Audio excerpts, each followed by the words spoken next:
E aí, pessoal, Rick Teu falando aqui. Sejam bem-vindos a mais um episódio do Filosofia de Boteco, onde misturamos verdades dolorosas, pensadores atemporais, cerveja e filosofia para tentar entender e agir no nosso mundo, no nosso cotidiano. E hoje a gente vai falar do Dom Casmurro, que é um clássico do Machado de Assis que todo mundo lê lá no colégio, no vestibular, lá no ensino médio, talvez até na faculdade, e sempre fica traumatizado, sempre fica encucado. Porque o Machado de Assis era um gênio pra caralho. E ele usou a história do Bentinho e da Capitu para explorar temas como traição, ciúme e a porra toda da natureza humana, né? Essa obra é um panorama psicológico e social do homem e da sociedade. Dom Casmurro ele foi publicado em 1899, uma época em que o Brasil estava passando por mudanças políticas, sociais, culturais, uma porrada de mudanças, uma porrada de transformações. E o Machado usou essa história do Bentinho, né, do Dom Casmurro, que é o personagem, para criticar e expor a sociedade da época e explorar as complexidades da mente humana. A história, né, o livro, é contado pelo Bentinho, então é como se o personagem fosse também o narrador, que é um cara que vive com a ideia, né, ele vive obcecado com a ideia que ele tem de que ele foi traído pela sua esposa, que é a Maria Capitolina, Capitu, né, famosa Capitu, traído com o melhor amigo do Bentinho, que chamava Escobar. O problema é que a gente nunca sabe se ele tá certo ou se ele era só um maluco doente, ciumento, possessivo. É tipo uma história de bar que todo mundo conta uma versão diferente. Nesse livro você não tem a informação descritiva fática, você tem a visão de um personagem que é o narrador contando o seu entendimento com base nos seus vieses, no seu ciúme, nas suas patologias sentimentais. É uma obra que muita informação talvez não seja verídica, talvez foi o que ele estava entendendo, o que ele percebeu ou que ele achava que tinha acontecido. O Bentinho, ele é o narrador, e ele conta tudo do seu ponto de vista, né? Não é uma história que o narrador é a terceira pessoa. Ele acha que a Capitu traiu ele, mas não dá pra saber se é uma verdade ou uma paranoia, né? Ele é obcecado com essa ideia. Ele vive revivendo memórias e tentando encontrar os sinais da traição, né? Parece um stalker que fica olhando o perfil de ex, interpretando cada like como um sinal, né? E ele fica nessa paranoia, né, nesses relatos, né, é, os elementos que ele cria, né, que ele busca como sinais, como provas, quando o Escobar falece e no enterro dele ele percebe a Capitu chorando, né, uma lágrima, né, algo que ele nunca tinha visto, ele automaticamente fala, não, isso aqui é a prova que ela traiu, eu nunca vi ela, essa mulher, a cigana oblíqua, dissimulada, né, com aqueles olhos, né? Ele nunca havia visto aquilo, e aí ele já deduz, induz e sentencia que traiu. E aí, conforme vai passando o tempo, ele até vê no filho dele, né, que ele tem com a Capitu, o rosto do Escobar, né? Que corrobora ainda mais, né? Que agora ele tá vendo a cria do Escobar, né? Ele até desconfia do próprio filho, né? Ele desconfia que o filho, na verdade, não é dele. Ele acha que o filho é do amante, do pseudo-amante, por assim dizer, né? E o Machado brinca com a gente, né? Faz a gente duvidar de tudo. Será que o Bentinho é honesto? Será que ele é um narrador confiável? Ou será que ele está alterando os fatos para sair bem na fita? A gente nunca vai saber, nunca se sabe, né? Isso que faz essa história ser tão debatida, tão foda, tão complexa, tão rica, né?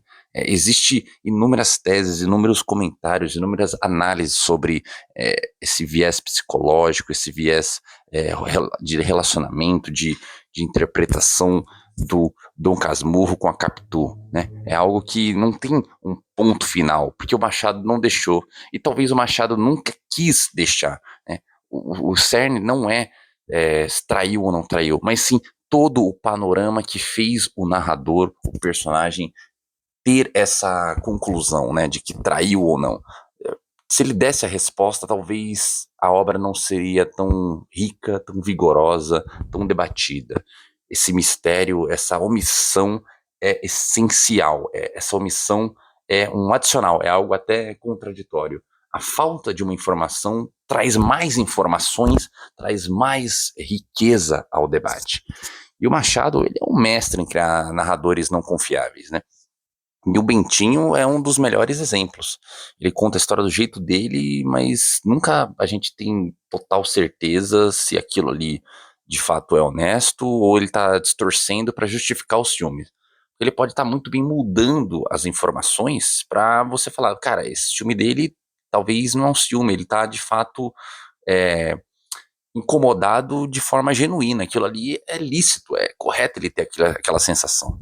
Então, talvez ele está distorcendo até mesmo as narrativas, os eventos, a ida dele para o seminário e tudo mais, ele conhecendo a Capitu, casando, tendo filho, a morte do Escobar, o enterro, todos os eventos, né? Você nunca tem total convicção de que aquilo aconteceu mesmo, que é como se fosse uma reportagem de jornal, uma filmagem. Aquilo ali é uma narrativa que talvez ele está passando para você, mas que tudo aquilo ali foi uma ideia mirabolante dele para te convencer de que ele não é uma pessoa que é possessiva, paranoica e ciumenta, né?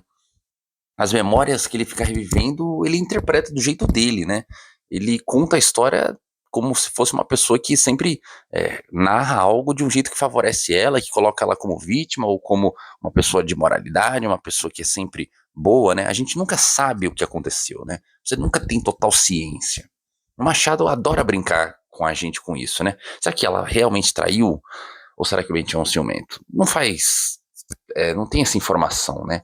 Então, assim, o Dom Casmurro, ele trata de temas universais, o ciúme, do relacionamento, a traição, a dúvida, a subjetividade, né? Toda essa nuance mental, psicológica, subjetiva, né? Dos relacionamentos, do ego, do afeto, do amor, né?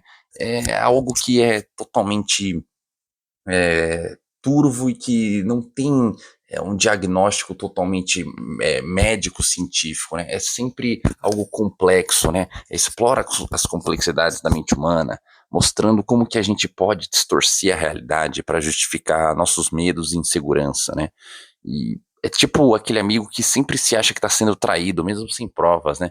É sempre aquela pessoa que é imaculada. Outro ponto interessante é que a acusação dele é com indícios, por assim dizer, entre aspas, sinais que ele capta, mas que no final são só indícios, não tem uma prova, né? Ele não tem uma confissão, não tem nada. Ele acusa e sentencia, né? E ela nem pode se defender, nem pode apresentar uma resposta à acusação, uma contestação, né? Se fosse levado a uma tese jurídica, como o Machado era advogado, assim como o personagem, havia uma nulidade nessa questão, né? Por quê? Porque um processo, para ele ter valor, validade, a parte acusada tem que poder se defender, né? Tem que poder mostrar sua versão, ainda que ela confesse, mas ela tem que se defender. A Capitu não teve essa opção, essa prerrogativa. Ela foi sentenciada ao divórcio e a ficar na história da literatura como talvez uma das mulheres mais enigmáticas, mais desconfiáveis, mais perigosas de se lidar. A Capitu não, o Bentinho colocou essa mácula nela e ela não pôde se defender, embora alguns escritores, até estrangeiros, tenham escrito sobre essa questão.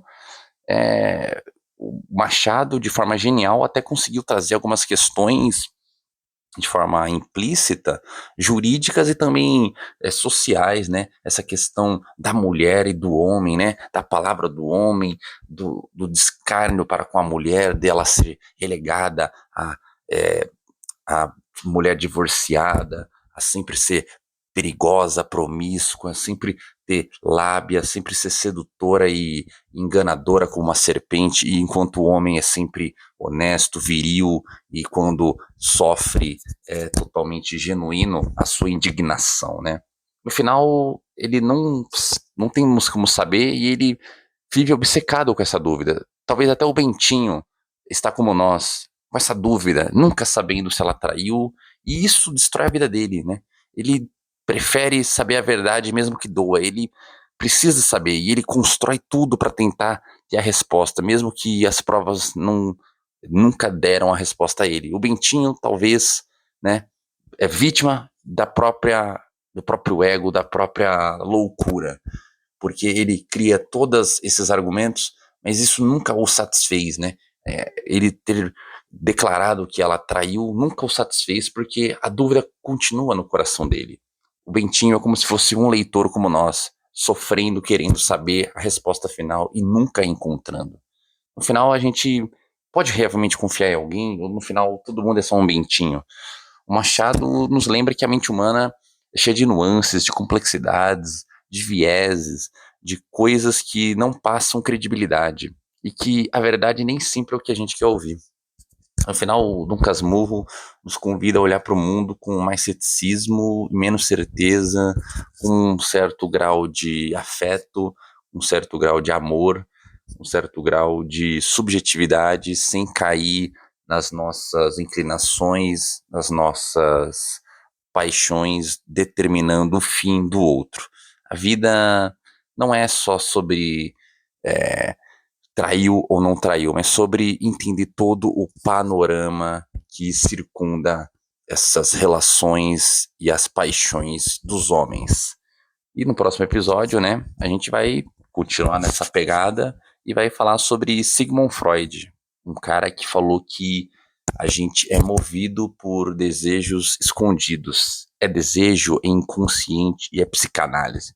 Não perca. Espero que você tenha gostado. Curta, comente, compartilhe, siga nas redes sociais e até a próxima, pessoal.